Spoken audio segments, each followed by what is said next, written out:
Hey guys, I'm Drago and I got another really exciting opportunity. I'm sure you all know the indie horror game Mr. Hopp's Playhouse. The original game recently got an HD remake, and I was commissioned to make the official artwork for that new game. Well, now Mr. Hopp's Playhouse 2 HD is on the way, and guess who was commissioned to make the official artwork for this one? Yippee!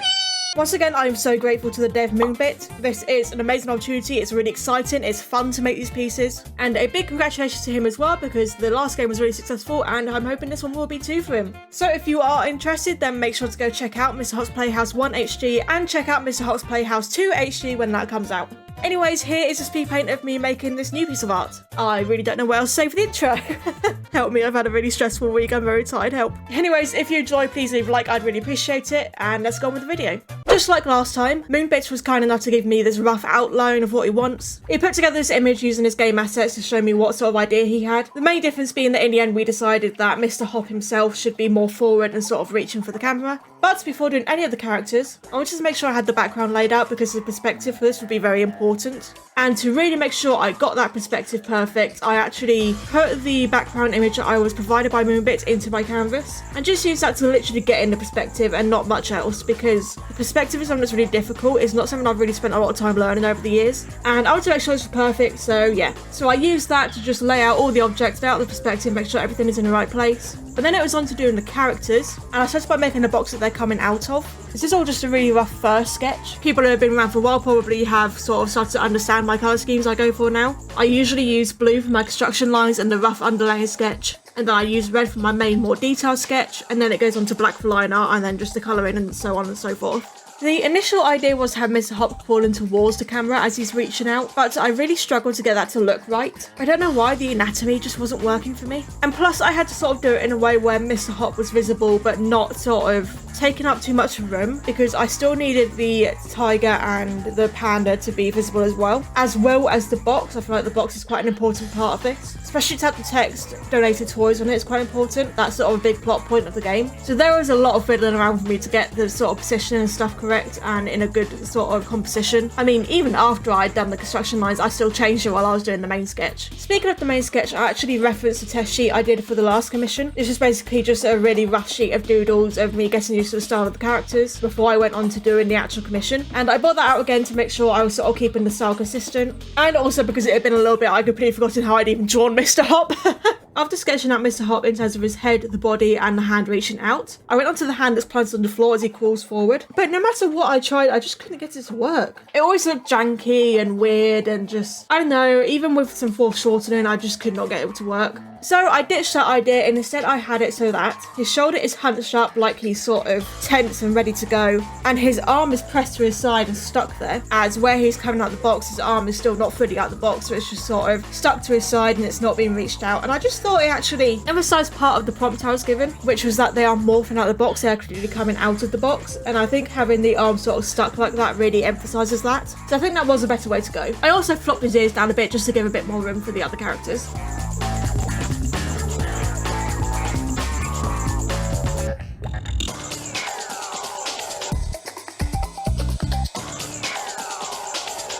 In sketching the other two characters, I was really careful because I wanted to keep the style consistent, but at the same time, I didn't want to end up with same face syndrome. I wanted to make sure while the style is consistent, they are still distinct in their designs. So I missed the stripes, I gave more of a cat-like nose and muzzle, and I made sure to really define the tufts of fur. You know, he has fur on his cheeks rather than the defined cheeks of Mr. Hopp's. As for Miss Bo, she had a very different nose and mouth to the other two. That allowed her to be quite distinct, and at the same time, she's actually a lot chunkier than the other two. She has a much broader build, so that also helped make her a lot more distinct.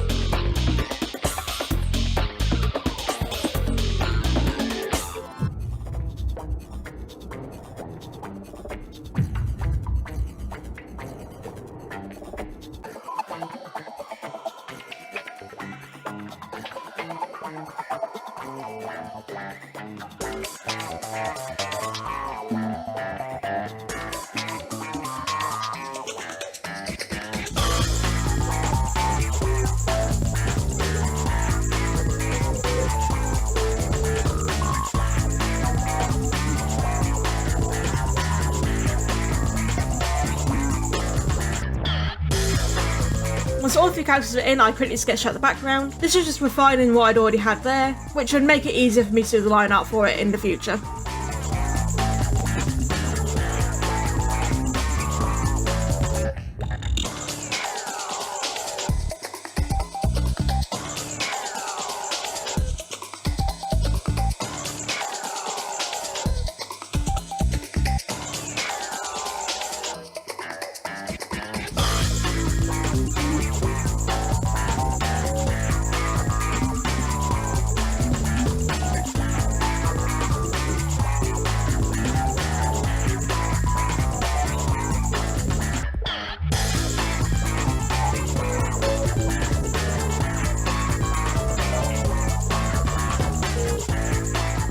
Onto the line art, I was being really careful with doing this. And by careful, I mean just trying to keep my lines nice and smooth and consistent and not making any mistakes, not having any overlaps. I pasted in a headshot of the Mr. Hopp I drew from the last commission. Once again, I just wanted to get that consistency in there because it's the same game series, so to have 2 pieces that look totally different from one another wouldn't really work very well. So I had that to reference from. But for some reason, one that I really struggled with was his mouth, especially his teeth. And I really don't know why, honestly. I just really struggled to get it to look right. I even tried sketching it all out again and I still didn't like it. Adding it in the gums first and figuring out where each tooth will go, making sure while there are gaps for where the teeth would slot together when his mouth is closed, that there are still enough teeth for it to be rather scary, and that it still looks like the mouth is nice and full of teeth. You can see me looking back and forth a lot between my old drawing and this because I just could not get it right. Oh my god, I spent like half an hour just on this alone. I even switched it over from doing the gums first and then doing the teeth first and then doing the gums and like, oh my god. But eventually I got somewhere where I actually liked it and I was able to keep it that way. In terms of the rest of the lining, it was my usual process.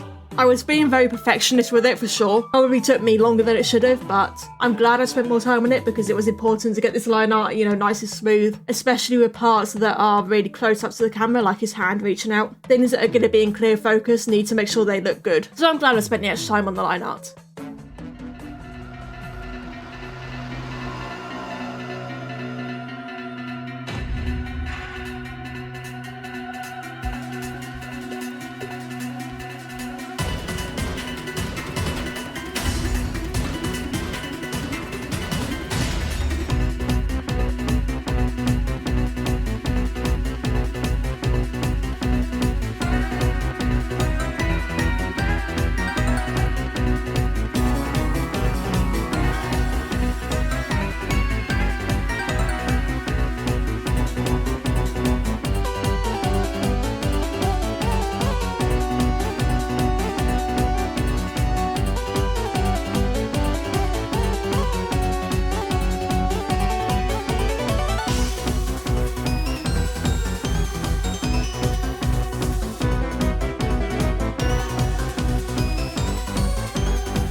everything lined, I started adding all the flat colouring. As usual, this was just to help me lay out each colour. I like to do my colouring on separate layers. I tend to have sort of each colour or colour group on a separate layer. That way I can really nicely, cleanly shade and paint and texture each part without any overlapping, because I could put the layers on preserve opacity. At least that's what it's called in Paint Tool Side 2. I don't know if it's called that in every program. But putting a layer on preserve opacity basically means that you can colour on that layer, but no matter whatever colour or lines you do, it will not go outside of that layer, so you can't have any overlapping lines. You can't accidentally colour outside the lines and such. That's also why I use a clipping mask for my colouring. Each colour layer is a clipping mask over the top of the base layer, and that way any colouring I do over the top of the base layer will also not go outside of the lines. But unlike preserve opacity, this is on a new layer and not the same layer. They're both very helpful tools, I highly recommend using them. But yeah, using these methods allowed me to colour everything in nicely, and I was able to then later on with the texturing, make sure everything was clean, all the lines and edges were still clean, and not have anything go messy or overlap and such.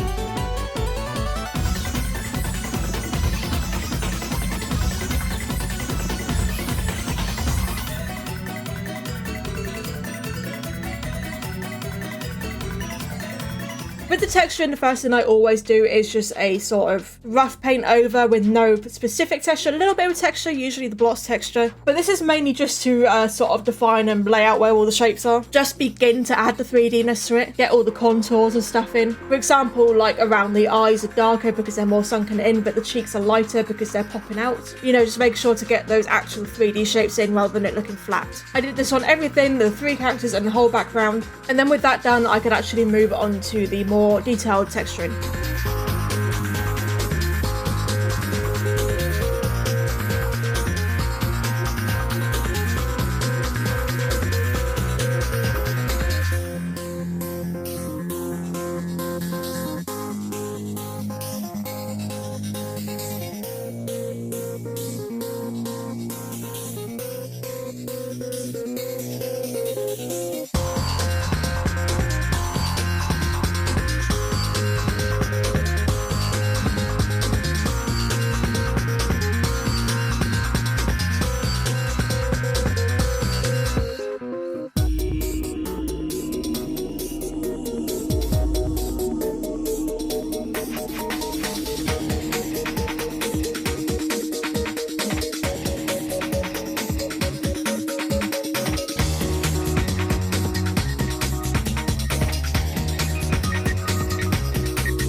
I started off with Mr. Hopp and I got my good old watercolour brush. I love this thing. The trusty watercolour brush. I mean, I should make some merch of the watercolour brush because, like, this is my brand at this point.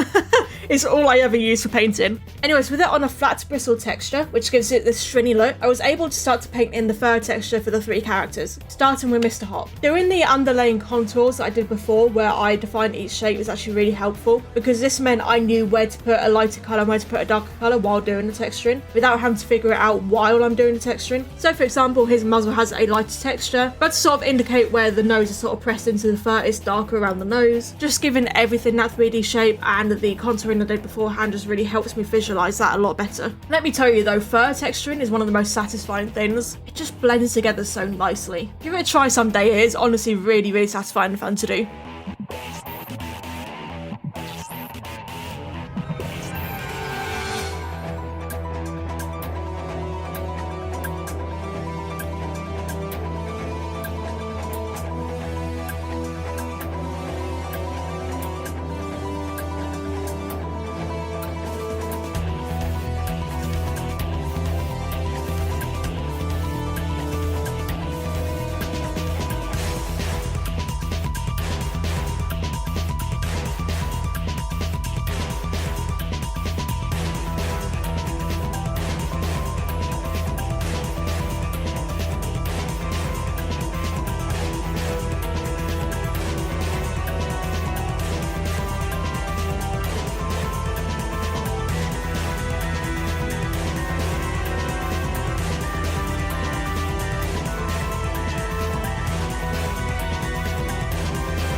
When it came to Miss Bow and Mr. Stripes, obviously they have patterns in their fur. Now what I always used to do here was use my watercolour brush and just gently sort of blend out that colour and give it the stringiness of the fur, but it just wasn't looking very good here. So I went around my different tools trying to figure out what I could do. It then occurred to me that I had a smudge brush, and I never thought to actually add a texture to the smudge brush before, and I thought, why not try that, just give it the texture, see what happens. So I gave it the flat bristle texture, and it actually looked really good. Just using this smudge brush to smudge it out the edges and give it that stringy texture to make it look like the fur, it worked so well, and I don't know why I've never done that before, and I'm glad I discovered this technique because it looks so good. And it also meant I was able to sort of control the direction of the fur. So rather than just sort of smoothly blending out each edge in a circular motion, I made sure to pay attention to the direction of the fur. For example, the stripes on the arm. Rather than blending them outwards towards the point of the stripes, I blended them horizontally because the fur on the arm is going horizontally down the arm or up the arm, whichever way you want to say. So having it blend out towards the point of the stripe wouldn't make sense. And the smudge brush makes it so easy to visualise that and make it actually make sense with the direction of the fur.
With the characters textured along with the box and the writing added to it, it was onto texturing the background, which was the part I was most uncomfortable with, as in this is sort of very out of my comfort zone. If you've watched me for a while, you've probably heard me say that I'm really bad at backgrounds, and I always try to avoid them at all costs, which is really bad because I should learn how to do them, but it's like, I just don't want to, because I know it's going to look bad, and because I think it's going to look bad that I don't practice, and then it's just this vicious circle that I'm in. Same with humans and stuff. But obviously for this, a background was required, it was a big part of it, so I made sure to really heavily reference the image that I was given by the dev for the background, which is an in-game asset, and this actually helped me greatly. Referencing is not a bad thing to do, because from referencing here I've learned about how sort of a wooden texture can go, and how easy it is to actually do the grain of the wood like nice and subtly but have it still there invisible, because in my head I was actually overcomplicating that, but I'd realised how simple it is to do, and I realised that by referencing this. Honestly, referencing is a really important tool in learning art, and I mean, I've been doing art since, what, 2014? And I'm still learning new things. I've learned loads of new things doing this piece. It's really important to just be open to learning with art, to expand your techniques, to expand your skill. Otherwise, you are going to stagnate and you're going to get into this rut because you feel like you're not improving. You need to give yourself room to improve. You need to allow yourself to improve. And this is why I really just need to sit down and actually practice drawing humans, because I'm really behind on that. 10 years of art and I still can't draw them because I've not allowed myself to try. I've not allowed myself to practice because I feel it's going to look so bad. Seriously, if you're a beginner artist, do not let yourself get into that mindset, because it has really set me back in life, in my career, and what I want to do. And I just need to sort myself out and be able to draw humans.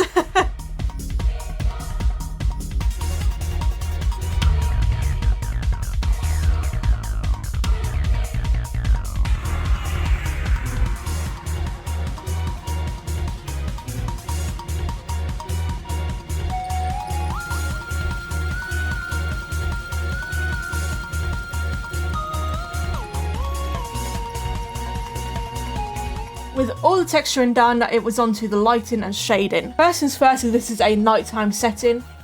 So I put a dark multiply layer over everything and then use my soft eraser in order to sort of erase where the lighter parts would be coming in. So that would be the windows, but it wouldn't be too much light because it is nighttime, and the lamp up above. With the general idea of the lighting in, I went on to shading the characters. I was going to go for this sort of yellow colour shading, but for some reason it came out really green on Mr. Hopp and it just didn't look good. So instead I switched it over to blue to make it a bit more neutral, and I thought the highlights can be the more yellow orangey highlights to show the idea of the lighting and the lamp. On Miss Bow and Miss Stripes I used shade layers rather than overlay layers, because where they have white parts, the overlay layer doesn't work very well, so a shade layer is much better in that respect. But for all of them, I did use overlay layers for the highlights. Now, as usual, I always start with my more rough shading, and while you can't see the blur filter window when it pops up when I use it, I am using the Gaussian blur filter in order to blur out this rough shading and make it nice and soft, because my rough shading is always the soft shadows and highlights. Before I went on to refine the shading for the characters, I decided to do so for the background first. This way I could get a much better sense of the lighting and be able to really apply that really well to the characters, and it would just help me make everything so much more consistent. And I don't know why I was saying this voiceover, I am rambling.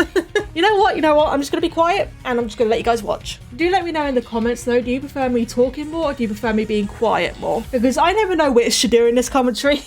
I never know if I should just be quiet and let it all play out, or if I should be talking over and sort of saying what I'm doing and stuff. So do let me know which you prefer down in the comments below. And yeah, I'll be quiet now.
here it is, the official art of Mr. Hopp's 2 Playhouse HD. I totally messed up that name. And here it is, the official artwork from Mr. Hopp's Playhouse 2 HD. I'm actually really happy with how this turned out. For once, I actually like how something turned out. And honestly, I look at this art and I think, no, I didn't make that. That's no way I made that. That's too good for me to have made it. Let me know what you think of it down below in the comments, which of the 3 characters is your favourite. And once again, huge thanks to Moonbit for commissioning me for this piece. It's been so fun, it's been amazing to work with him, and this game is going to be so good, I bet. You should definitely go check it out when it's released. I will put Moonbit's Twitter in the description, or X, or whatever you want to call it. I refuse to call it X, it's Twitter. I will put his Twitter in the description, so you can go follow it for updates if you're interested in the game for when it releases. Anyways guys, thank you so much for watching. If you enjoyed, maybe leave a like and subscribe, I would really appreciate it, and I will see all of you in the next video. Bye!